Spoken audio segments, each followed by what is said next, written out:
If you're alive, you eat. And if you are human in 2021, you've likely confronted empty store shelves in supermarkets and become a lot more curious about how your favorite foods are produced. I'm Isabel Lee, host of this season's Future of X podcast presented by Vital Farms and Aussie. This season, we will dig into what the future of farming will look and taste like. Listen to the Future of X, Future of Farming, wherever you get your podcasts. Now it is time for the last word with the great Lawrence O'Donnell. Good evening, Lawrence. Good evening, Rachel. And I've decided today why I would be a terrible Supreme Court justice. And that is, I would struggle with the muted language that they use. Like, for example, the word unprecedented, which the dissenters use repeatedly in their reaction to this Texas abortion law. I called it insane last night. That reduced to one word, that was my judicial opinion about the Texas abortion law. Sonia Sotomayor, she was pretty great because she departed. This is her dissent.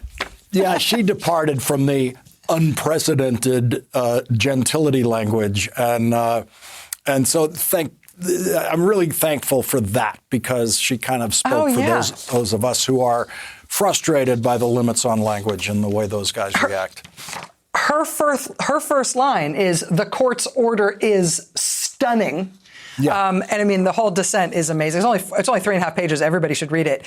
But you notice when you get to the very end of it, she says, the court should not be so content to ignore its constitutional obligations to protect not only the rights of women, but also the sanctity of its precedents and the rule of law, period. I dissent, period. Mm-hmm. Now, Justice Kagan's dissent will also will also give you blisters. But at the end of Kagan's dissent, she says, "I respectfully dissent."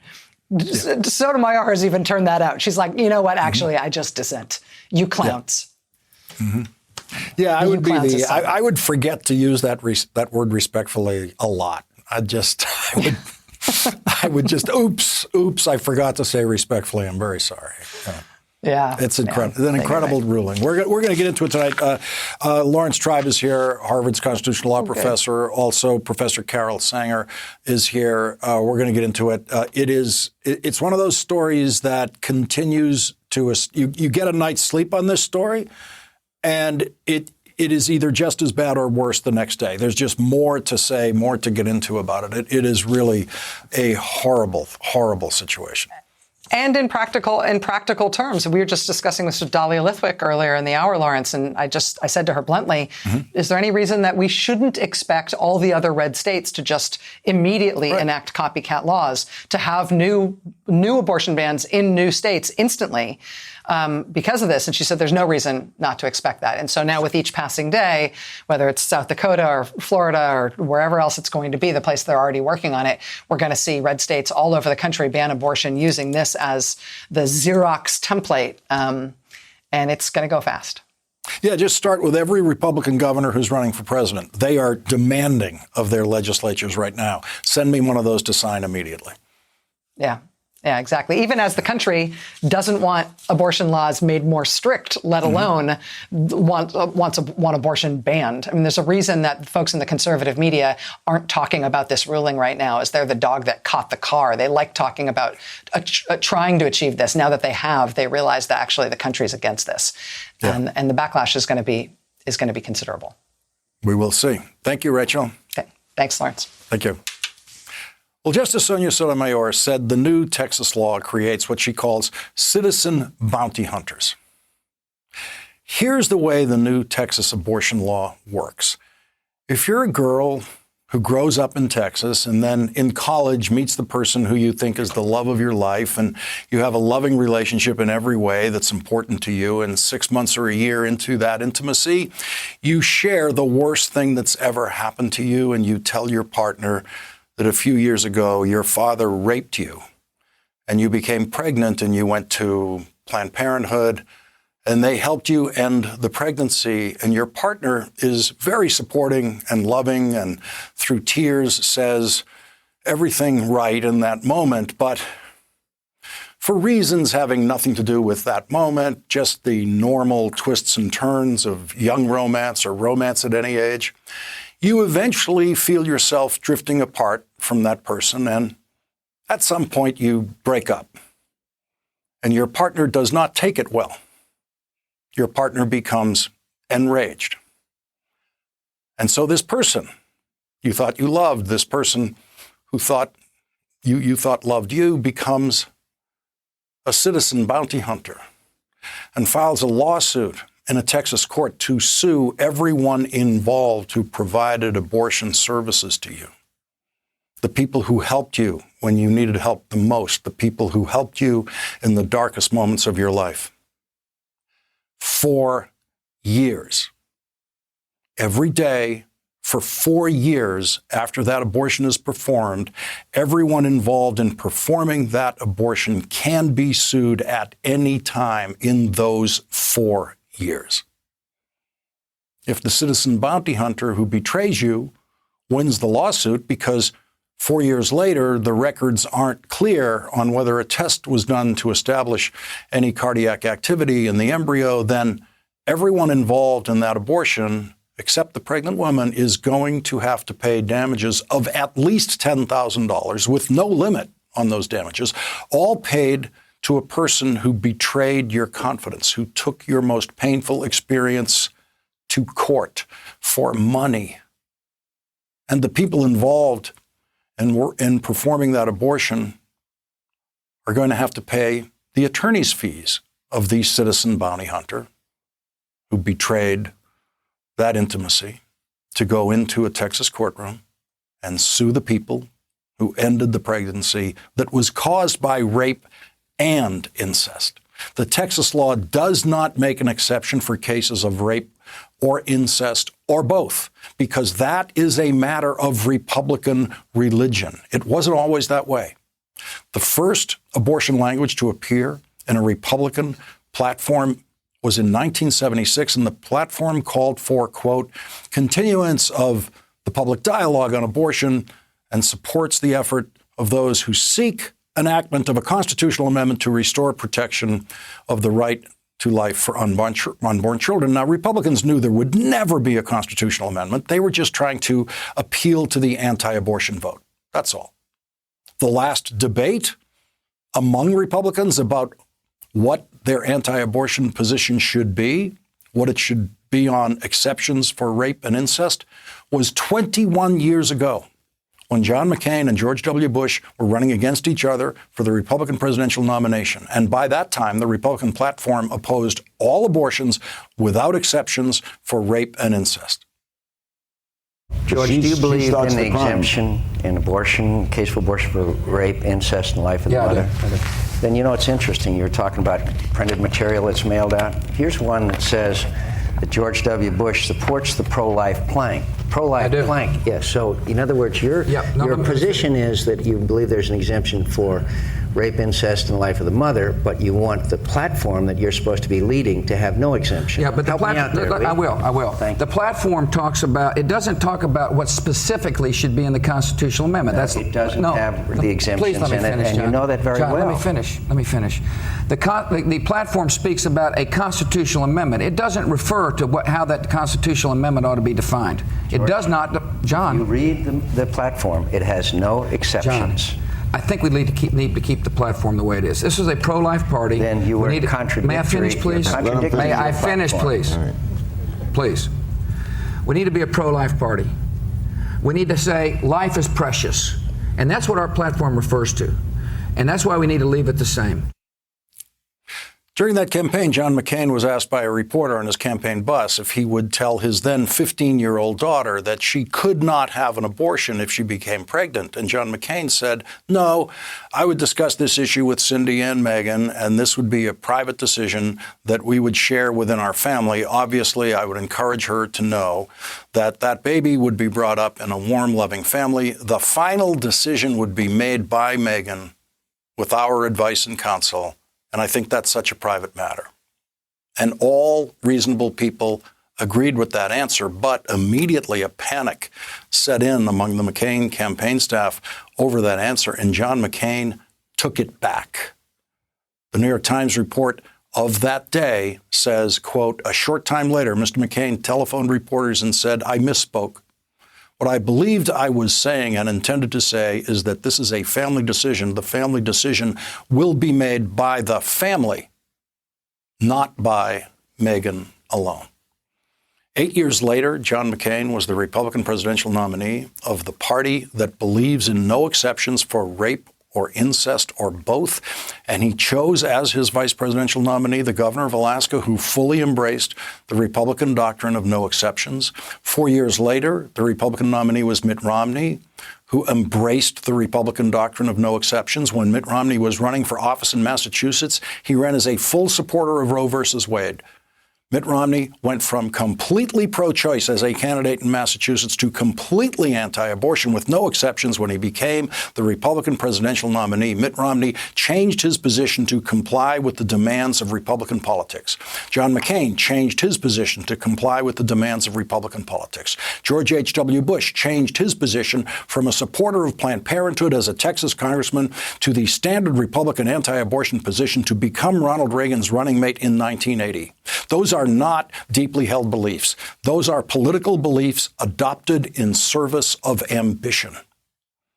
And as the Republican Party became ever more insistent about the absolutism of their no exceptions position on abortion, young Republicans in law schools dreaming of becoming Supreme Court justices knew what they had to think in order to become Supreme Court justices chosen by Republican presidents. And so you have the majority of the Supreme Court tonight who have said to the women of Texas, if you are a rape victim, if you are an incest victim, and if you end a pregnancy that results from those crimes, everyone involved in ending that pregnancy can be sued.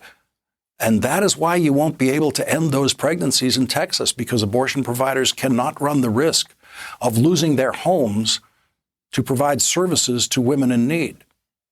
People working in abortion services have been taking their lives in their hands for decades in this country. People who claim all life is precious have shot and killed abortion providers in this country.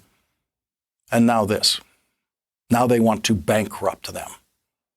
Supreme Court justices appointed by George H.W. Bush and George W. Bush and Donald Trump have delivered what every Republican presidential nominee since Ronald Reagan has promised their voters they would deliver. It may be that all of the Republican presidential candidates who ran as anti-abortion candidates with no exceptions did not believe what they were saying.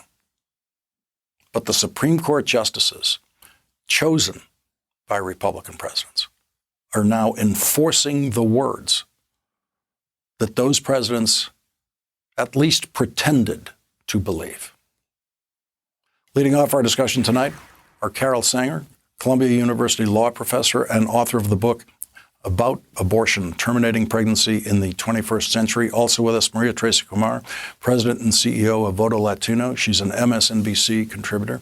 And Professor Sanger, let me begin with you. This evolution of Republican thinking on abortion obviously is something that law students with judicial ambitions were paying attention to, knowing where they would have to go on this if they were ever to make it onto the federal bench and above. And it seems to me that the message, whether the politicians believed what they were saying or not, has been accepted by the judiciary they appointed. Well, I don't. I try to keep Republican and Democratic politics out of the class, but there certainly are interest groups now, the Constitutional Law Society and the Federalist Society, that support pro-life and pro-choice positions. I'm not sure if that's what you're asking. Maria Teresa Kumar, I want to get your reaction to the situation in Texas tonight with providers basically shutting down. This is incredibly dangerous because what you're doing is that you're putting so many women's lives at risk. And the women that you're putting at risk are not the wealthy women. They will always find access to abortion care. They might be able to go into a different state to do so. But you're putting at risk the women that are most vulnerable. And let's be clear, Lawrence, the women that are seeking abortion in the second trimester are oftentimes women that have found that there is something wrong with the fetus, or they find out within 6 weeks that they are pregnant, and they're realizing that the best decision for themselves and for their family and for their existing children is to make the hard personal decision of ending a pregnancy.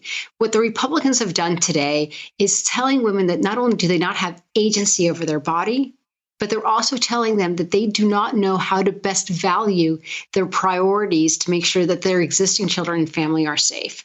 This is incredibly devastating, and we cannot take it lightly because the fight not only continues, but it demonstrates what the stakes are when it comes to the election, even in the midterm, because everything that we are talking about when it comes to women's ownership of their body, what we can do when it comes to the ability to communicate our health and our priorities has been basically tried to be stripped away. The fact that Justice Roberts today said that this decision was unprecedented, and he sided with Sotomayor, he sided with Kagan, demonstrates that this is not only highly unusual, but they have politicized the Supreme Court in the era of a woman's right to choose. And Professor Sanger, in Justice Breyer's dissent, he referred to running the financial and other risks that come from waiting for a private person to sue them under the Texas law. And the Texas law, as I said, gives them 4 years. And so for 48 months after every abortion that might be performed, if any are performed under this law, everyone involved would be waiting the 48 months to find out if they're going to get sued. Yes. And what I think we see from that is the kind of that has a huge societal, cultural implications. It turns a community into something like a surveillance state. And it's not clear yet what kind of evidence you have to show or bring in. But we know that if you're going to get your $10,000, you've got to prove that this was an illegal abortion. So you have to have records, you have to have calendars, you have to have dates, you have to have testimony. All this is being assembled.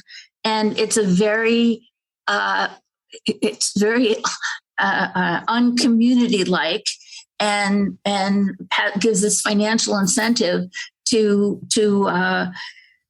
hunt down your neighbor, your cousin, your friends for financial reasons, or perhaps for true devout beliefs. But in any case, it's not the kind of culture that we pride ourselves on having.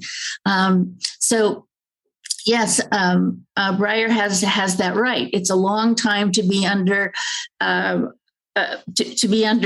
suspicion, and women who have abortions even outside of Texas find that abortions come back to haunt them in future aspects of their lives, like an early abortion can come up in a family law custody fight. And there are a number of examples of that. An early abortion can come up in a job interview, even though that's not supposed to happen. So abortion is an excellent tool to hold over women's heads at various points long after the event. And that's one of the powerful things about having such an abortion-ridden culture, is that it stays with everyone in a very negative way. And Maria Teresa, my point about the citizen bounty hunter, as Justice Sonia Sotomayor called them, is that they might not have to hunt. It could be an intimate. It could be your sibling. It could be someone you make the mistake of trusting at some point in those 4 years. And you share this secret with that person. And at some point down the road, for whatever reason, that person gets angry with you and decides, okay, I know how to get back at you. I'm going to go into court and I'm going to be the person who sues over the abortion you told me about in a moment of intimate sharing. Well, Lawrence, what you are describing and what Sotomayor was describing is weaponizing a woman's most vulnerable moment. And that should send chills up and down everybody's spine. The possibility that all of a sudden, in the most intimate, most vulnerable moment, you share something with someone that was heart-wrenching for you to make that decision, and then they turn around and weaponize it, is not only immoral in so many ways, but it also makes women vulnerable. Folks know that oftentimes when an abortion happens, women also look for other services to make sure that it is a difficult decision, that they can have a conversation on mental illness and mental wellness. And this will prevent many of those conversations from happening. And we need to make sure that we're providing women with the full support. And the idea that your neighbor or your lover has the ability to hold something over your head that was a very private decision not only creates a cruelty, but it creates a gender imbalance where women, once again, are not on the same level playing field as men and are put instead in a place where they cannot fully exercise their agency and their ability to choose. Maria Kumar and Professor Carol Singer, thank you both very much for starting off our discussion tonight. Thank you, Lawrence. Thank you. And coming up, Harvard's constitutional law professor Lawrence Tribe will join us next on the Supreme Court's decision about the Texas abortion law. That's next. Controversy in South Lake tonight after teens posted a racist video. It was a wealthy, idyllic town, forced to confront racism. My children were told Rosa Parks is dead. You all have to sit in the back of the bus. But when the school board presented its plan, this small town fight ignited a national firestorm. Critical race theory. Racism in reverse. False narrative of rampant racism. Shame. This is South Lake, an NBC News podcast. Listen now wherever you get your podcasts.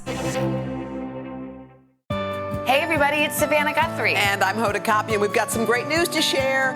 The Today Show is now available wherever you get your podcasts. Can you believe that? Right now, you can get your daily dose of news and headlines and the day's top interviews from us right here every single morning. We have what you need to start your day, and it's available every day, wherever you get your podcasts. So why not subscribe and follow today to start listening?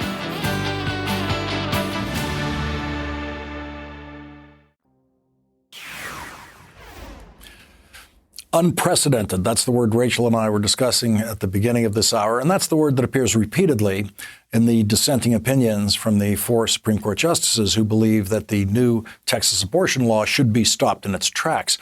Unprecedented is a very strong word for judges, but it has lost its meaning in public discourse, especially in the age of Trump. Justice Sonia Sotomayor just couldn't take it anymore. She just couldn't go along with the semantic decorum of the court and use such understated language as unprecedented. And as Rachel pointed out earlier, the first sentence in her dissent is, "The court's order is stunning." And she goes on from there, quote, "The extraordinary step of enlisting private citizens to do what the state could not. The Texas legislature has deputized the state's citizens as bounty hunters, offering them cash prizes for civilly prosecuting their neighbors' medical procedures."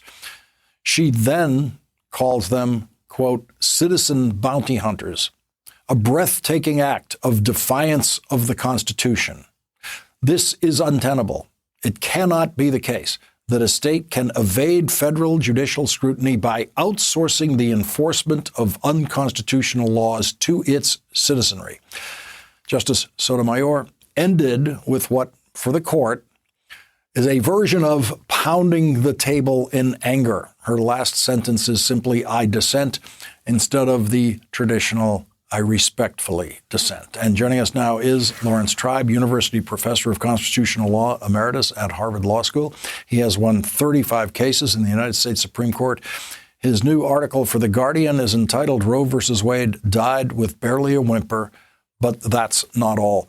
Professor Tribe, thank you very much for joining us tonight. And I want to give you an open field here to comment in any way you want on this decision and let America know what they should be thinking about it. The one thing I would ask is that you begin with Judge Sotomayor's point about this peculiar deputizing of the citizenry to be the civil prosecutors of actions that have no relationship to them whatsoever.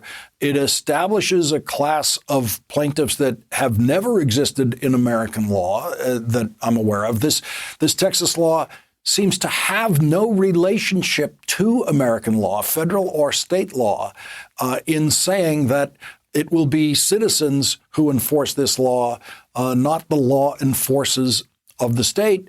And the Supreme Court used that, apparently, as the reason why they couldn't stop it. Well, it is truly stunning. Justice Sotomayor had it exactly right. It's not exactly unprecedented. Back in the early slave years, fugitive slave laws were enforced by bounty hunters. They went out and sought to return even freed slaves to their so-called owners to collect a bounty. So it has a kind of ugly, dark history.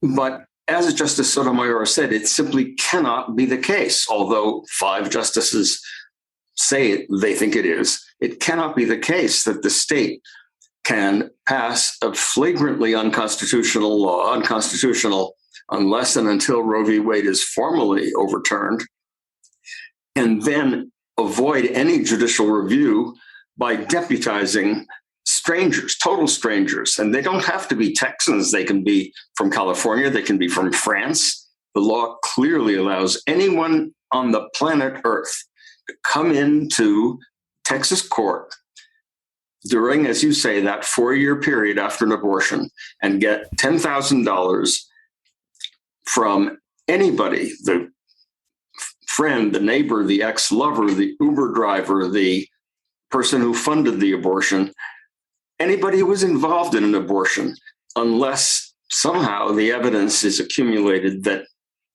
there was no heartbeat. That is not only stunning, it's abominable, it's breathtaking. And I'm hopeful that even though we know this court does not believe that Roe v. Wade should stand, that maybe one of the 5 justices in a lawsuit that attacks specifically the bounty hunting aspect by preventing officers of courts from actually transferring the bounties and thereby taking the financial incentive out of it, maybe a justice will be so upset by the idea of privatizing law that we would get a 5th vote. Not at all likely. But there's very little else that can be done. The whole idea of legislating Roe v. Wade, making it part of statutory law, which I've favored for a long time, is something that is going to happen in the House, but it looks like it will die in the Senate.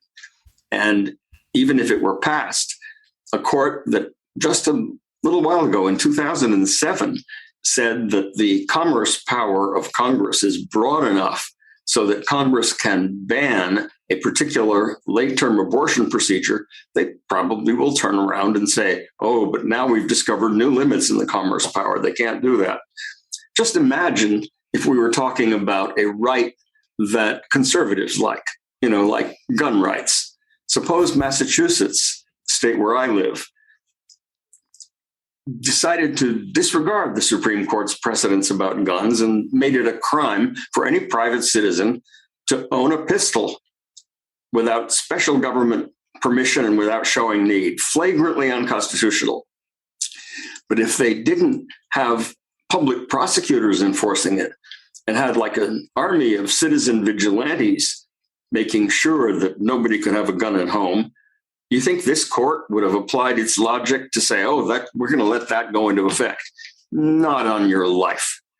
So they are not at all consistent. All of these procedural mumbo jumbo things that they said make it very hard for us to figure out how to review this law. That was just really concocted for the purpose of evading review.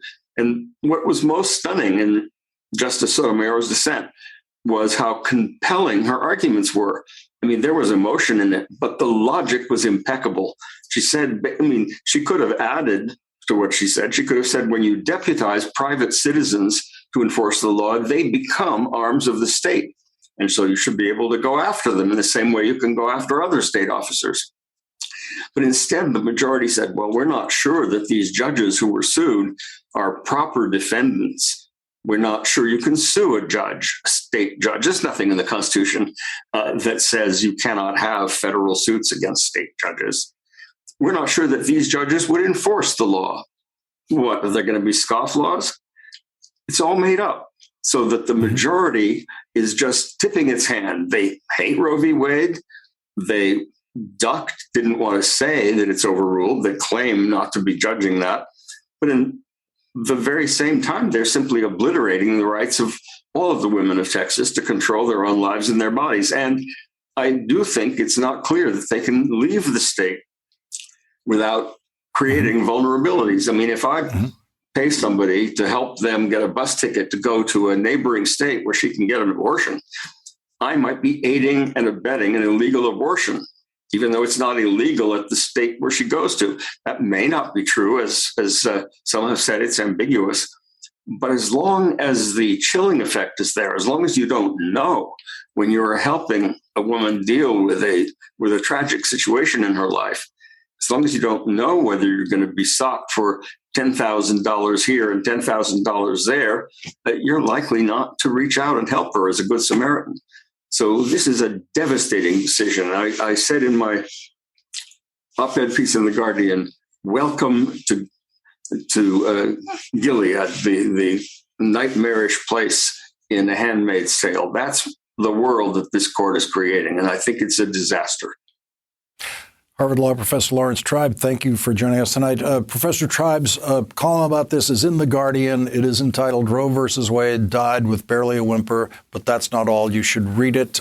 Professor Tribe, always a pleasure. Thank you very much for joining us. Thank you, Lawrence. Thank you.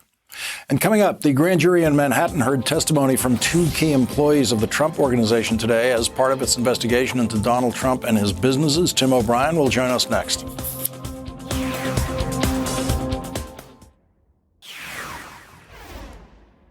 This afternoon, a New York grand jury heard testimony from Matthew Calamari Jr., the head of security for the Trump Organization, as part of the investigation into Donald Trump's finances. His father, Matthew Calamari Sr., is the chief operating officer of the Trump Organization and has not yet been subpoenaed.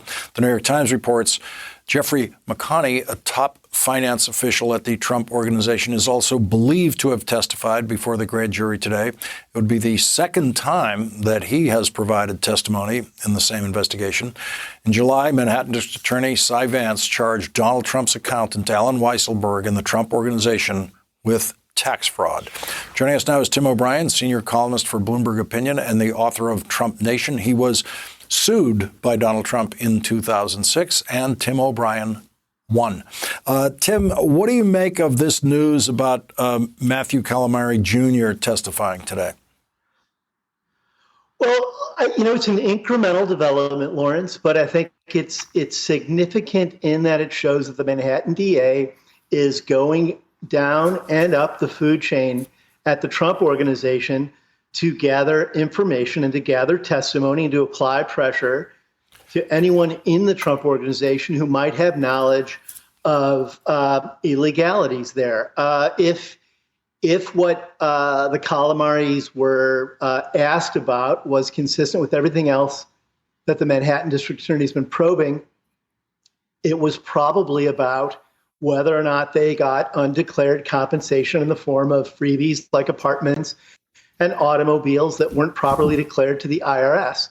The consequence of that will matter, because if the Calamaris are exposed, then it turns them into potential witnesses against others in the Trump Organization, including Donald Trump himself. It also continues the question of whether or not the Trump children will be called to testify on the same set of issues, and anyone else in the Trump Organization, including Jeff McConney, and as we know already, Alan Weisselberg. And all of them have to be looking at what Alan Weisselberg is looking at, which is the possibility of a severe prison sentence if this goes in as bad as a direction as it might, which of course it might not. I think the other thing to remember when it comes to the Calamaris themselves is Donald Trump hired Matthew Calamari because he saw them saw him beating up two people at the U.S. Open and hired him as a bodyguard. And then years along the way, he got transformed into Donald Trump's chief operating officer. And it's a reminder of how cartoonish and comically absurd the Trump organization is as an entity. This person who was elected because of his supposed business prowess was hiring people willy-nilly for roles that were far above their experience or expertise, but he didn't really care. And it was a mirror of what he later did in the White House, I think. Well, I mean, isn't that just a title, chief operating officer? Isn't that, I mean, Donald Trump's the chief operating officer, along with the kids, presumably. And that title was just there to give away to someone who wasn't named Trump. 100%. And remember, this was essentially a mom and pop operation. This wasn't a large, sophisticated Fortune 500 company. This was a small group of people intensely loyal to Donald Trump. And at the end of the day, 2 or 3 people that are called all of the shots, and none of them did anything with of significance without Donald Trump signing off on it. Now, Jeff McConney, if I have him placed correctly, he is in the financial structure of the operation. Is he the kind of guy who would be in the room with Alan Weisselberg a lot? Well, he's the kind of guy who helped the Trumps prepare their tax returns. And he's the kind of guy who has knowledge of what the scope of their business really looked like, who some of their financial partners were, how they structured deals on paper. I think at the end of the day, it was really Alan Weisselberg and Donald Trump and maybe 1 or 2 other people that had deciding roles in all of this. And I don't think that Jeff McConney was always there, but he was certainly there frequently enough that he's a very material witness, and he's somebody whose testimony can be really damaging and threatening to Donald Trump. There's something that's always been fascinating about this investigation, and that is that the district attorney is leaving office basically at the end of the year, which is unusual in these kinds of investigations. And so we've all had this time frame of thinking what's going to happen will happen within this calendar year, at least get started in a serious way. And so that's why every time there's a witness going in, the news media thinks we're closer and closer to that point of what happens next. Well, but I think that might be an artificial time frame, Lawrence, because Cy Vance Jr. has put in a very sophisticated team of investigators. They are being methodical, as they should be. I think they're trying to build a bulletproof case, as they should. And I think he's very cognizant of the fact that there's a likelihood that this case will run past his time as DA, which I think it most likely will. And I think that's a good thing. It may not happen quickly enough to satisfy everyone's appetite for quick justice. But I do think it's an indicator of the kind of formidable investigative team he's put in place. Tim O'Brien, thank you very much for joining us tonight. Thank you. And coming up, a new poll of California voters shows Democratic Governor Gavin Newsom doing better in the recall election that will be held on September 14th. But if more than 50% of California voters say Gavin Newsom should be recalled, the polls show that a Republican radio talk show host will be the next governor of California. That's next.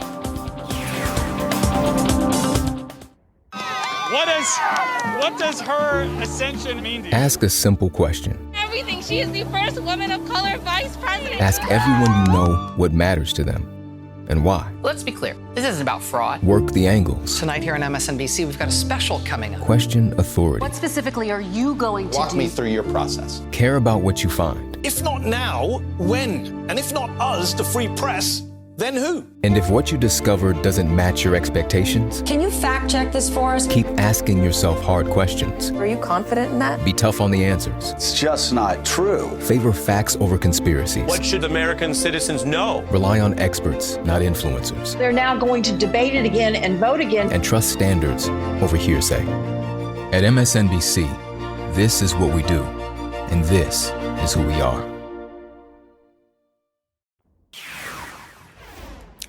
The first question voters must answer in California's second ever recall election of a governor on September 14th is, shall Gavin Newsom be removed from the office of governor? A new poll by the Public Policy Institute of California found that 58% of likely California voters would vote no on that first question. 39% would vote to remove the governor. The poll also found that 53% approve of Gavin Newsom's job as governor at this point.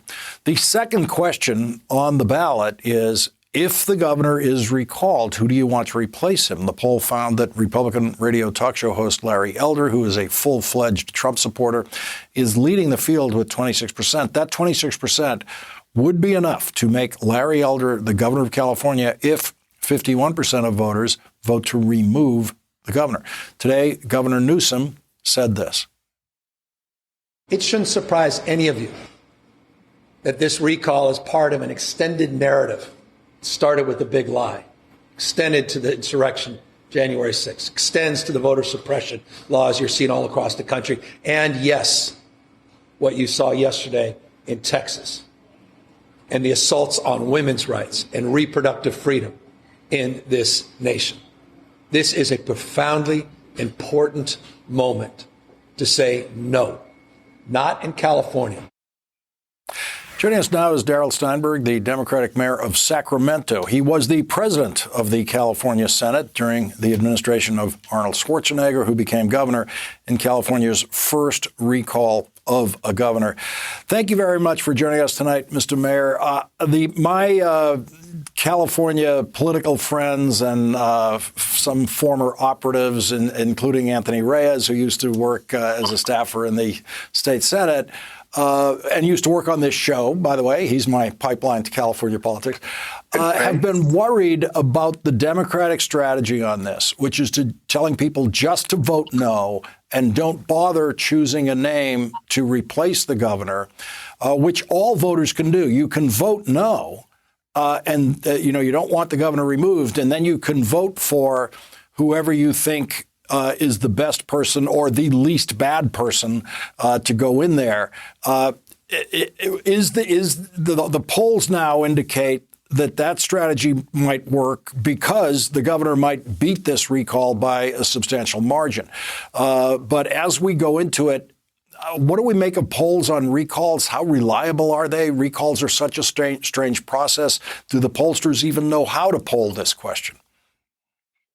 Well, thank you for having me, Lawrence. First of all, Democrats are beginning to wake up, and that is a good thing. But there is 13 days left, and we cannot take anything for granted because, as Governor Newsom said, there is far too much at stake. Look at this governor doesn't get enough credit for what he is doing in California. He's doing a terrific job. He has led and is leading this state through the worst pandemic in modern history. He is following the science, and our state is doing relatively better than other states like Texas and Florida. He has also achieved some incredible things for the people of California, whether it's universal preschool, whether it's billions of dollars into leading on climate and setting the national standard for carbon neutrality, whether it's attacking the homeless problem with more money and more attention than any governor in our history. And so this is a political hijacking, an attempt at a political hijacking. And I think the people of California, especially the Democrats, are beginning to pay attention. And in part, Larry Elder in some ways is helping, because think about it for a moment. In 2003, when I was in the legislature, I worked with Governor Schwarzenegger when he was the governor. The recall back then was wrong, too. But Schwarzenegger and the Republican Party in those days were relatively moderate. Today, Larry Elder taking over the state of California, he's against vaccinations. He's against a woman's right to choose. He's a climate denier. If he were somehow to slip in with 25% of the vote, remember how this works. God forbid if Governor Newsom gets recalled, he would be recalled, say, getting 49% of the vote. And then on the second question, an elder would slip in with 25% of the vote. The process itself needs to be reformed. But having said that, it's the choice of anybody to choose to vote on the second question. I did not. I think Democrats ought to go to that ballot and they ought to vote no. It takes about 20 seconds and be done with this thing. Because California, despite its many challenges, is actually making tremendous progress on a number of issues that President Biden and the Congress are attempting to achieve through the infrastructure bill. Governor Newsom is leading that charge. To have this kind of political hijacking midterm would be terrible for California. It would bring government to a standstill, and it has to be turned back. Well, it's all about Democratic turnout. Obviously, if the Democratic voters turn out, Governor Newsom's going to win by a wide margin. It's all about that turnout. Sacramento Mayor Darrell Steinberg, thank you very much for joining us tonight. Really appreciate it. Thank you so much. We'll be right back with tonight's Last Word. The tail end of the downgraded Hurricane Ida battered the northeastern United States late yesterday and last night, leaving a path of destruction across New York, New Jersey, Connecticut, and Pennsylvania. At least 43 people have died, according to NBC News. During a briefing on the storm damage, New York Governor Kathy Hochul said this. What's so fascinating is that the records that were broken in Central Park, for example, 3.15 inches in 1 hour. It broke a record literally set 1 week earlier. That says to me that there are no more cataclysmic, unforeseeable events. We need to foresee these in advance and be prepared. Governor Hochul gets tonight's last word. In the wake of the 9/11 attacks, hundreds of people recorded their stories. The building was bleeding into the sky. I cried out to Jesus and I asked him to just help me. 20 years later, these same voices return. Time doesn't heal, it doesn't fix things, but time makes the trauma less sharp. Memory Box, Echoes of 9/11, a feature documentary. Wednesday at 10 p.m. Eastern on MSNBC and streaming exclusively on Peacock.